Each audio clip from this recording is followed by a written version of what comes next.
আগলে রাখা দরজায় আমার আর নয়।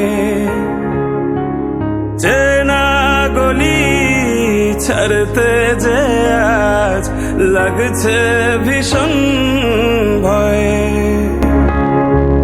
কথা ছিল না হবে এমন, তবু কেন এমন যে হয়।